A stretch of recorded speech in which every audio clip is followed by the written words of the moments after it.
것입니다. 문제는요, 주님께서 그렇게 바라시는 바가 아니라는 것입니다. 너희들과 세상 사람과 구별해서 멀리 떠나라, 세상 밖으로 나가라 하신 적이 없다는 것입니다. 그들에게 다가가서 함께 생활하며 살아가야 그들에게 기회가 생긴다는 것입니다. 영원 구원할 기회 말인 거예요. 그러나 분명한 것은 성도는 세상 사람들이 행하는 죄의 모습과 사귀어서는 절대로 안 됩니다.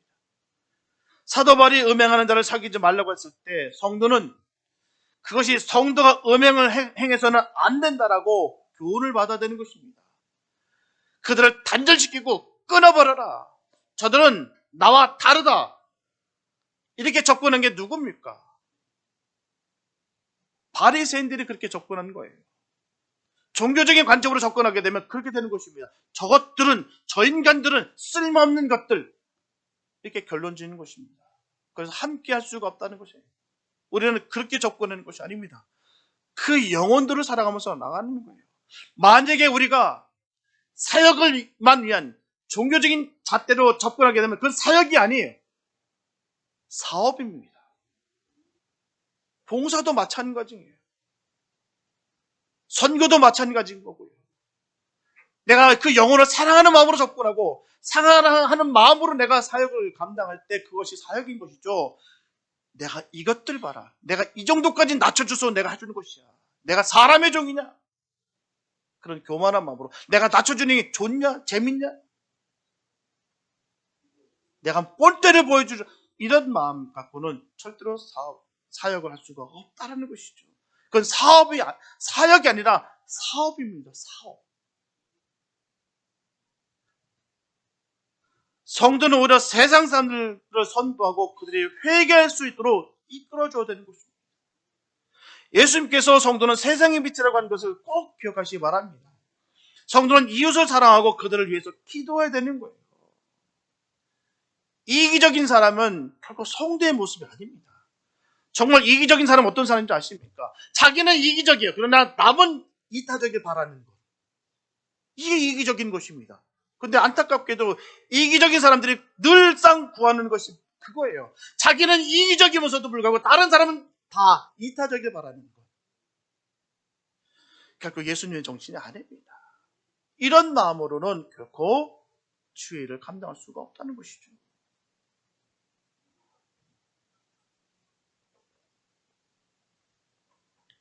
결국 그들의 죄악된 모습까지 우리가 사랑할 수는 없습니다. 사랑해서는 안 돼요. 그 죄는 미워야 됩니다. 그 영혼은 사랑해야 되는 것이죠. 그 마음을 품지 않고서는 절대로 사역할 수 없습니다. 선교요? 하나님 저 북한 땅을 나에게 주시옵소서 하면서도 저것들 싹 다 이런 마음고는 그 일 못합니다. 김정은 정권 무너져야죠.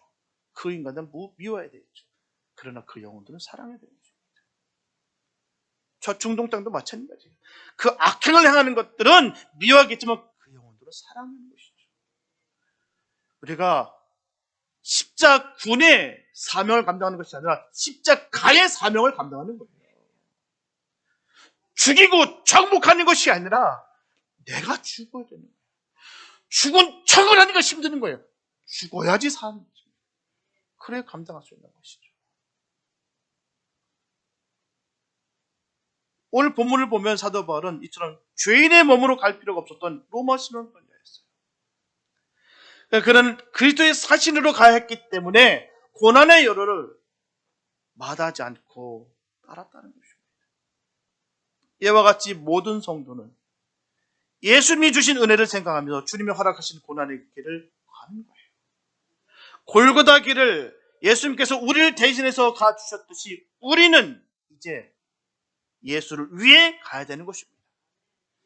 만약에 유대인들이 고소하지 않았다고 한다면 사도 바울은 자유의 몸으로 로마로 갈 수가 있었을 것입니다. 그러나 반면 그가 자유의 몸이 되었다고 한다면 어떻을까요?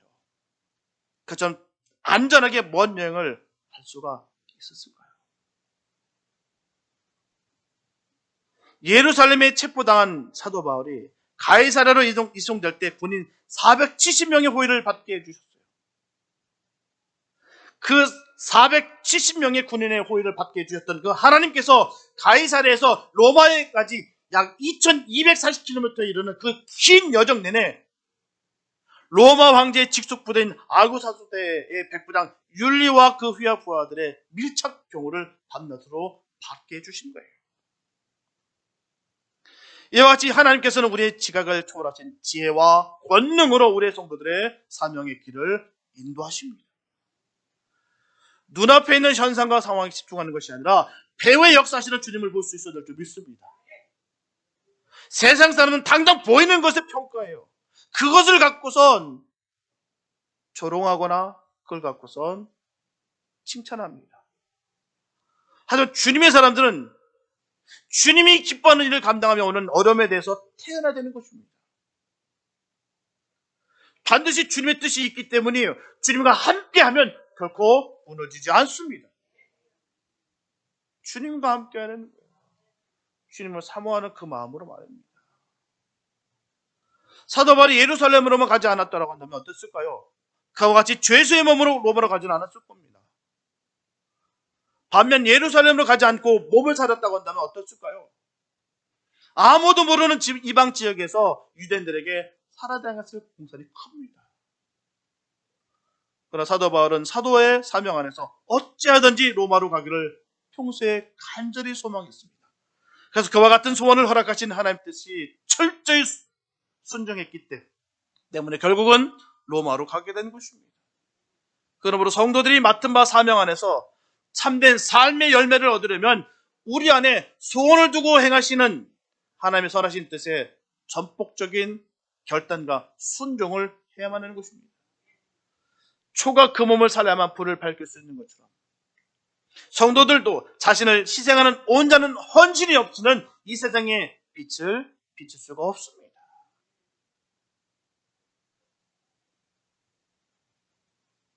사랑하지 않으면서 무슨 사역을 할 수가 있겠습니까? 용서하지 않으면서 무슨 사역을 할 수가 있겠습니까? 그 마음을 품고서 저 열방을 향해 달려가 봐야 무슨 소용이 있겠습니까? 내 이웃도 사랑 못하면서 거기 가서 할 수가 있겠죠. 날 모르니까. 그게 어찌 선한 마음을 품고 하는 거겠습니까? 늘 입술은 죄를 짓고 있는데, 늘 마음속은 독을 품고 있는데, 어찌 그 일을, 어찌 세상을 밝힐 수 있는 빛이 될 수가 있겠나 말이죠. 이기적인 것만 구하고 있는데요. 남은 이타적을 바라고 자기는 이기적인데요. 어떻게 무슨 주의 사명을 감당할 수가 있겠냐 말이죠. 예수님께서는요, 마지막 한 방울의 피와 물까지라도 다 흘려주셨어요. 왜요? 우리를 위해서 말입니다. 그 다 흘려주시는 그 온전한 희생을 통해서 죄악의 어둠을 몰아내셨고요. 온 천하 만민에게 생명의 빛을 비춰주셨습니다. 그 은혜의 빛을 받아 죄악의 절망에서 구원의 새 길로 인도함을 받은 성도들도 역시 그리스도의 빛을 세상에 반사하는 작은 불빛들이 되어야만 하는 것입니다. 주님께서 원하신 바가 거기 있는 거예요. 하나님은 자신을 헌신하는 자에게 결코 부족함이 없는 은혜로서 보상해 주십니다. 세상의 빛으로서 역할을 최선을 다해 감당한 자는 영원한 생명을 축복을 받게 되는 것입니다. 주님 몸을 사는 거예요. 내가 낮아주니까 봤네? 내가 본때를 보여주겠다. 이런 마음 갖고 하는 절대로 안 됩니다. 그러니 힘든 거예요. 그러니 신앙생활이 힘든 것입니다. 이것도 걸리고 저것도 걸리고 다 눈에 다 걸려. 그 마음속에 저것들 이것들 하니까 무슨 그 안에 은혜가 있겠습니까? 감사합니다. 하나님 나를 살려주셨기 때문에. 하나님 전 죽었습니다. 죽은 척을 하는 것이 힘든 거예요. 죽어야 되는데 말입니다. 따라서 성도들은 자신만이 구원을 확신하고 기뻐하는 데서 나가서 세상의 죄악에서 헤어나지 못하는 그 영혼들, 썩어 없어질 영혼들, 정말 멸망 가운데 있을 그 영혼들에게 복음을 증거되는 것입니다. 그래서 저 여러분들은 죄에서 벗어나 새 생명을 얻은 자신을 증거로 삼아서 하나님의 말씀을 전하여서 이 세상을 밝히는 생명의 불씨가 되시기를 예수님의 이름으로 축복합니다. 둘째, 주님의 사역은 세상의 능력으로 되지 않습니다. 사도 바울이 그 배에 승선한 사람들에게 항해 위험성을 경고했어요. 큰일 난다. 지금 배 떠나면 큰일 난다. 사도 바울은 3차에 걸친 선교여행 때 그 항해 경험으로 미뤄볼 때 이때는 지중해에서 태풍이 불을 계절이다. 그렇게 알고 있었기 때문에 그들에게 제안하는 거예요. 지금 승선하면, 지금 배가 떠나면 큰일 난다. 그 이미 3차 여행 중에서 3번이나 파손당한 그런 경험이 있습니다. 그러나 사도 바울을 호송하는 책임자 이 백부장 율리오는 사도 바울의 말보다는 선장과 선주의 말을 더 신뢰했어요. 여기서 선장과 선주의 주장은 천재 알렉산드라 배가 기항에 있는 이 미항은 규모가 작은 항구였기 때문에 이듬해 봄이 오기까지 겨울 지내기에는 적합하지 않은 곳이다라고 그들은 생각했습니다. 따라서 미항보다는 규모가 더 큰 베닉스로 가서 그곳에서 겨울을 지내자는 거예요. 알렉산드라 배에 승선한 승객 가운데서도 베닉스로 가자는 사람들이 더 많았습니다. 대세였어요. 그래, 거기가 더 좋다. 큰 항이니까 그걸 갑시다. 여기 미항은 작잖아요. 여기서 어떻게 겨울을 보냅니까? 갑시다. 우르르 우르르. 사실 선장은 배 지휘권을 가진 자였고요. 선주는 배와 화물의 소유자였습니다. 백부장은 항해 결정권을 가진 자였어요. 그래서 항해 결정권을 가진 백부장에 의해서 언제라도 항해를 결정할 수가 있었습니다. 하지만 백부장 역시 항해 위험성을 지적하는 그 사도 바울의 경고보다는 베닉스에서 겨울을 지내자고자 하는 이 항해 전문가인 선장과 선주의 말을 더 믿고서 항해를 계속 하도록 결정했다는 말씀이에요. 그것은 상식적으로 매우 타당한 결정이었습니다. 참 맞는 말이에요. 여기보다는 더 좋은 곳으로 옮기는 것이 맞죠. 더 큰 곳으로, 편안하고 갇혀져 있고 안락한 곳으로 옮기는 것이 맞겠죠. 사람들은 일반적으로 전문가의 지식에 의존하는 것이 상례이기 때문입니다. 그 속에 정욕과 욕망과 욕심이 있게 된다면 지식과 정보가 잘못 작동될 수도 있습니다. 전문가를 다 무시하라는 거 아닙니다. 지식을 무시하는 얘기 아니에요. 그 안에 무엇이 담겨져 있느냐가 중요하다는 것입니다. 정욕이, 욕망이, 욕심이 가득하게 되면 이 모든 것이 다 가려진다는 거예요. 알렉산드라 배는 곡물 수송 선박입니다. 그냥 군선이 아니에요. 곡물이 담겨져 있어요. 그래서 그 배에는 지금 이집트의 곡물이 가득 실려 있습니다. 선주에게는 알렉산드라 배와 그 배에 실린 곡물이 모두 돈인 것입니다. 돈인 셈이에요. 선장도 마찬가지예요. 선주 입장과 다르지 않습니다. 당시 대형 선박의 선장은 봉급제가 아니에요. 월급쟁이가 아닙니다. 바로 할당제로 일했어요. 만약 미항에서 겨울을 지내다가 선주의 배의 곡물을 다 잃게 된다면 선장 자기 목의 돈도 사라져버리는 거예요. 그래서 선장과 선주는 이항 그레데섬에서 겨울을 나간다면 서남쪽과 서북쪽으로 두 개 해안이 바람막이 역할을 해주는 이 베닉스로 가자고 주장하는 것입니다. 그리고 그 배에는 다른 화물들도 많이 있었습니다. 이 지중해 이곳저곳을 다니면서 돈을 버는 보따리 장수들이었어요. 그들의 처주도 마찬가지예요. 그들에게도 배신인 그들의 화물이 곧 돈입니다. 만약 배에 문제가 생겨서 화물을 잃게 된다면 그들 역시 가만히 앉아서 돈을 다 날판이었다는 것입니다. 그래서 그들도 베닉스에 가서 겨울을 지내자고 선장과 선주의 뜻에 동조했다는 것이죠. 그래서 알렉산드라 배의 선장과 선주 그리고 그 배에 승선한 그 화물주들이 베닉스로 가자는 것은 사람의 생명을 지키고자 존중하기 위함이 아니었다는 것입니다. 그들이 지키고자 한 것은 오직 그들의 이익과 재산과 돈뿐이었어요.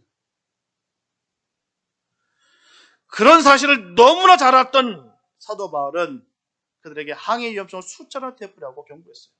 지금 가면 큰일 납니다. 지금 가면 죽습니다. 입에 박살납니다. 가면 안 됩니다. 그러나 아무도 사도 바울의 말에 귀를 기울이지 않았어요. 심지어 백부장 율리오도 사도 바울보다는 선장과 선주의 말을 더 믿었습니다. 지중해 항해에 관한 한 선장과 선주가 사도 바울보다 더 전문가라고 판단했기 때문이에요. 결국 사도 바울의 단 배가 항해를 계속한 지 얼마 안 돼서 어떻게 됩니까? 유라굴로 태풍을 만나서 사도 바울이 예고한 그대로 위험에 처하게 된 것은 선장의 전문 지식에 너무 의존했기 때문이라는 것입니다. 세상 말에 기귀되었다는 것이죠.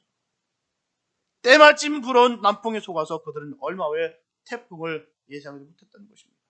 이와 같이 하나님 뜻을 거역하는 자일지라도 일시적인 정통이 있는 것이 상례라는 거예요. 악인의 잘됨을 보시고 배합하지 마시기 바랍니다. 속상할 이유가 전혀 없어요. 잠깐 그 잘되는 모습 갖고 배합할 이유가 없다는 것입니다. 마치 요나가 니네로 가라는 하나님의 지시를 어기고요, 다시스로 도망하려고 요파 항구로 내려갔을 때 마침 다시스로 가는 배를 만나는 경우가 따르는 것입니다. 성도는 대세에 따르는 것이 아니라 진리에 따르는 거예요. 하나님 말씀에 따라가는 것입니다. 소문난 잔치에 먹을 거 없다는 말이 있어요. 응답을 자신에게 맞추면 다 하게 되는 것입니다. 사단은요, 어리석지 않습니다. 바보가 아니에요. 때마침으로 미혹하는 경우가 얼마나 많은지 몰라요. 때마침. 요즘은요, 이단들이 점점 똑똑해지고 있어요. 약아지고 있습니다. 지혜로워지고 있어요. 우연을 가장해서 사람들을 현혹합니다. 그 일에 대해서 예를 들어서 얘기하더라고요. 지사님, 기도해봤더니 커피 조심해. 그랬더니 흘려서 보냈답니다. 근데 어느 누가 커피를 확 쏟아내는 거 자기한테. 그 순간 그분이 말씀하셨던 게 팍 생각나. 그건 대단하시다. 알고 보니까 같은 편. 그 말한 사람이랑 커피 분 사람이 똑같은 편이랍니다. 그러면요, 다 넘어진대. 깨어있지 않으면 누구나 당하게 되어 있습니다. 이거는 바보라서 당하는 거 아니에요. 멍청해서 당하는 거 아닙니다. 준비되어 있지 않고 깨어있지 않으면 누구도 당한다는 거예요.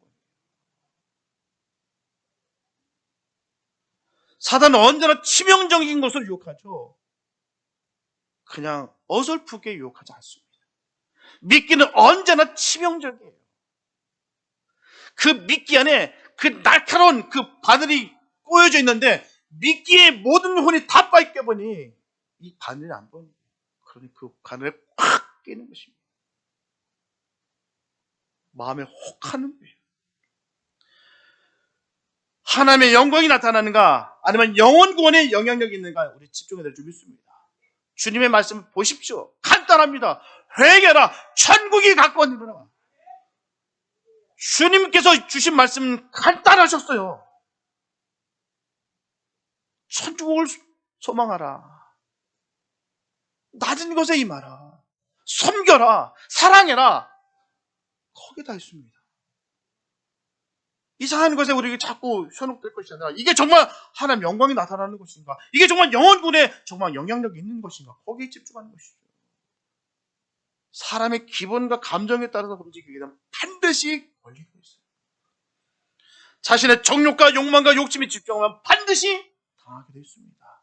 왜요? 보고 싶은 것만 보기 때문이죠. 앞에서 언급한 대로 선주는 이익만을 추구하는 자인데 그에게 항해의 운명을 맡겼다는 것은 어리석은 일이었다는 것입니다. 욕망이 가려진 심령은 보다 근원적이고 보다 가치 있는 일을 보지 못하기 때문이에요. 사실 선장은 사도 바울보다 항해 기술이라든지 항해 경험에 있어서는 뛰어난 사람이었습니다. 평생을 바다에 풍어와 싸웠기 때문에 바다의 성질에 대해서는 누구보다도 자신 있던 사람이었어요. 그리고 날씨까지 좋으니 더욱 항해에 자신이 있었을 것입니다. 그러나 인생은 인간의 경험과 기술과 지식으로 그 인생이 순탄한 것이 아니에요. 더욱 주위의 환경이 완벽하다 할지라도 그 인생이 순조롭다는 보장도 없다는 것입니다. 문제는 이런 것보다도 하나님께 대한 관심이 얼마나 더 있느냐는 거예요. 인생의 항해에 내가 얼마나 하나님께 더 가까이 가느냐가 중요한 것이지 나의 경험과 기술을 더 신뢰하는 것이 중요한 것이 아닙니다. 모든 성경의 요점은 나의 이런 것들을 다 버리고 하나님만을 신뢰하는 길이 인생을 성통케 한다는 것이다. 이게 바로 성경이 우리에게 주시는 핵심 가치입니다. 나를 온전히 비워라. 예수로 채워라. 그 뜻인 것이죠. 너무나 안타깝게도 선장의 항해 기술과 경험을 의지한 알렉산드라 배는 얼마 못 가서 이 북동풍인 유라굴로와 만나게 됨으로 인해서 더 이상 앞으로 나가지 못하고 우왕좌왕하는 조난의 위험을 맞은 것입니다. 모든 조난 사고가 다 위험하겠지만 이 바다에서의 조난은 더 심각합니다. 앞이 불투명한 사고예요. 보이지 않습니다. 유라굴레 광풍으로 인해서 알렉산드리아 배는 이제 완전히 표류하는 신세가 되어버렸습니다. 바람이 부는 방향대로 움직이는 낙엽 같은 배가 됐습니다. 통제 불능 상태가 됐어요. 이리저리 끌려다니는 것입니다. 선체도 부서졌기 때문에 밧줄을 감아 지탱했어요. 그리고 마지막 비상수단으로 작은 나룻배만을 남겨두고 나머지 개인의 짐들과 배의 짐들을 다 버려야만 했어요. 짐의 무게로 배가 가라앉는 것을 방지해야만 했다는 것입니다. 생명이 더 귀중하기 때문에 자신의 소유를 버려야만 살 수 있는 그런 운명이 됐다는 것입니다.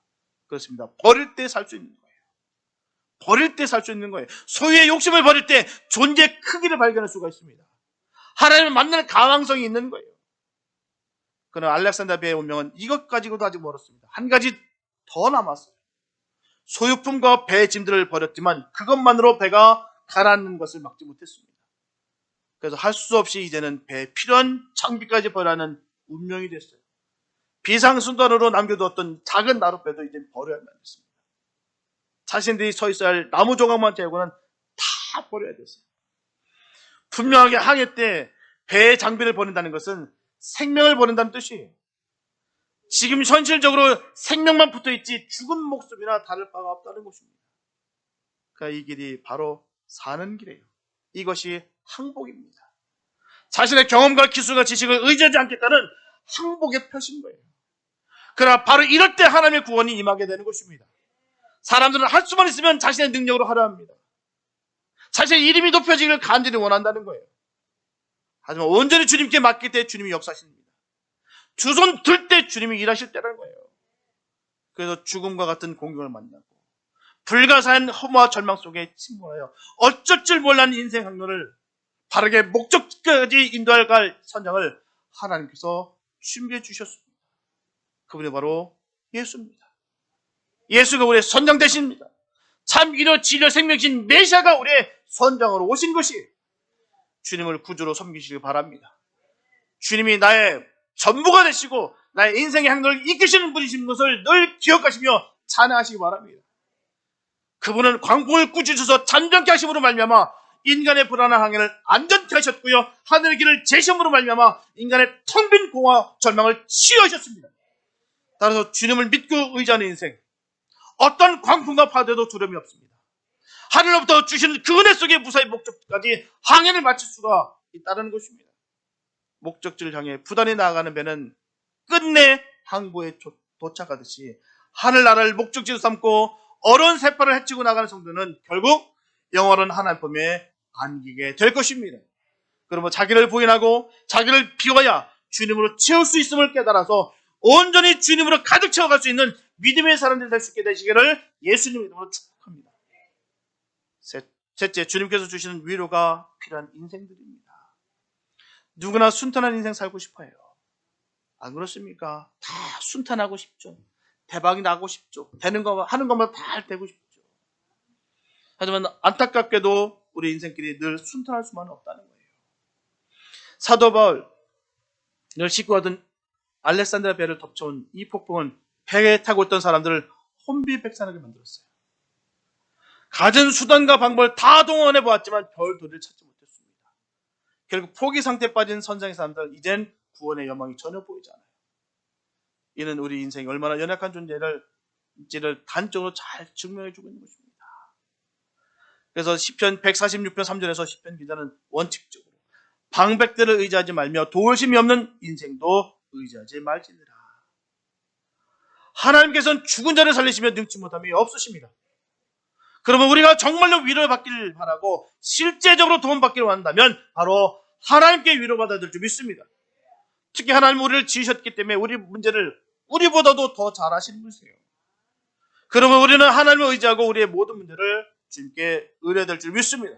오늘 본문에 보게 되면 사도 바울을 제외한 선상의 사람들은 하나님을 의지하지 아니하고 그들 자신과 주변의 상황을 의지했습니다. 그 결과 그들은 엄청난 어려움과 고통에 빠지게 되었습니다. 배 안의 모든 물품을 다 잃은 것뿐만 아니라 극심한 육체적, 정신적 고통을 다 겪게 됐다는 거예요. 그러나 그들의 생명까지는 잃지 않았습니다. 왜냐하면 거기에는 하나님을 전적으로 의뢰한 사도 바울이 있었기 때문입니다. 그런 인물 되시길 축복합니다. 나 때문에 옆에 있는 영혼들을 살릴 수 있는 복된 삶 되시길 축복합니다. 이 배가 살 수 있었던 것은 그 가운데 사도 바울이 있었기 때문이에요. 그와 같은 삶이 되시길 다시 한번 축복합니다. 하나님을 전적으로 의뢰한 사도 바울을 하나님께서 살려주셨던 거예요. 따라서 그와 함께 모든 사람들도 자연적으로 구원된 것입니다. 이처럼 하나님은 자신을 의뢰하는 자들을 절대 버리실 일이 없어요. 외면치 않으십니다. 신실한 그 주님께서 함께 하신다는 거예요. 따라서 우리는 하나님을 온전히 신뢰해야 될 줄로 믿습니다. 오직 주님께만 의뢰하시기 바랍니다. 분명히 하나님은 언제나 사도 바울을 지키셨어요. 폭풍 속에서 펴는 난파 가운데서도 하나님은 사도 바울을 기억하셨습니다. 모든 사람들이 절망에 빠졌을 때 하나님은 천사를 보내주셔서 사도 바울에게 안심하라고 하셨어요. 아무도 생명을 잃을 사람이 없었다는 것입니다. 나베색에서 사도 바울을 부르신 후에 사도 바울이 위험에 처할 때마다 하나님은 늘 천사를 보내주셔서 그를 격려하시기도 하시고 구출해 주시기도 하셨습니다. 본문 24절을 보게 되면 바울아 두려움 말라 내가 가이사 앞에 서야 살겠구라고 하셨어요. 여기서 하나님께서 사도 바울을 지켜주신 그 목적이 분명합니다. 사도 바울은 로마에 가서 복음을 전할 그 사명이 있었어요. 그 사람은 자기 사명을 다하기 전까지는 죽지 않는다라고 리빙스턴 선교사는 전합니다. 사도 바울은 천사의 말을 듣고 로마 선교에 대한 자신 주님의 기대가 얼마나 큰 것을 느꼈습니다.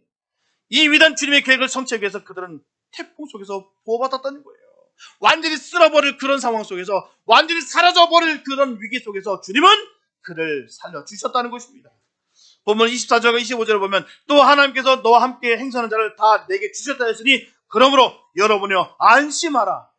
이처럼 천사를 통한 하나님의 이 말씀이 있기 전까지 그들은 모두 다 절망 상태에 빠져 있었습니다. 사도 바울까지도 공포에 떨고 있었어요.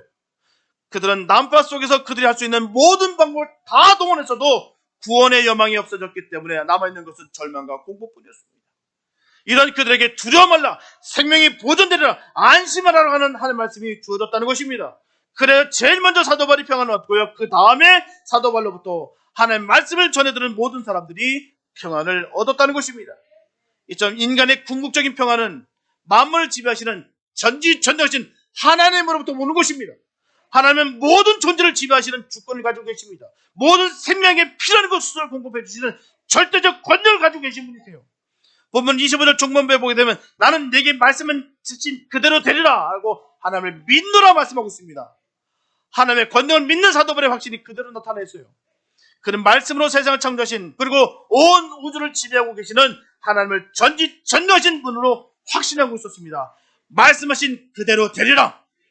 이 말씀이 우리의 말씀 되시길 축복합니다. 말씀하신 그대로 되리라.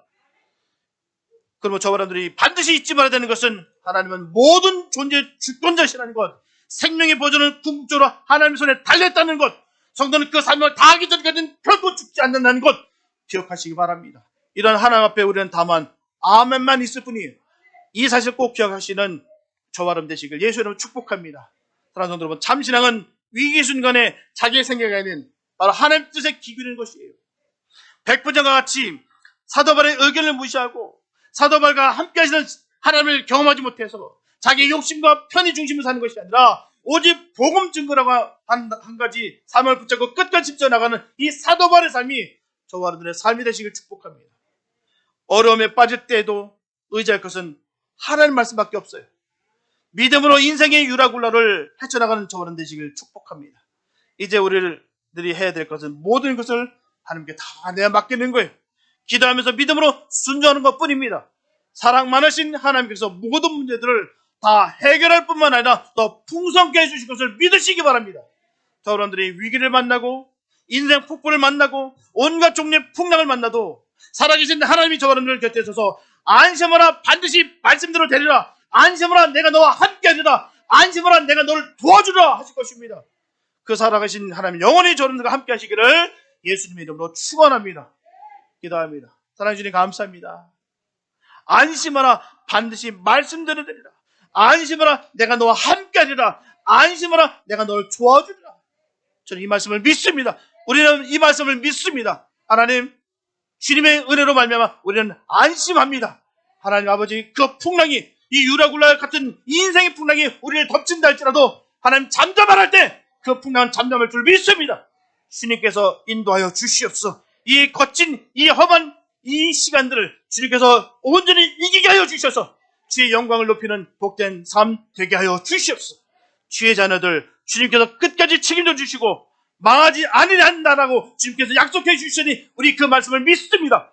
주님 역사하여 주시옵소서. 심차게 주의 일들을 감당하는 믿음의 사람들 되게 하여 주시옵소서. 주께서 넘치는 복의 복을 더하여 주실 줄 믿사옵고 우리를 구원하신 예수님의 이름으로 기도했습니다.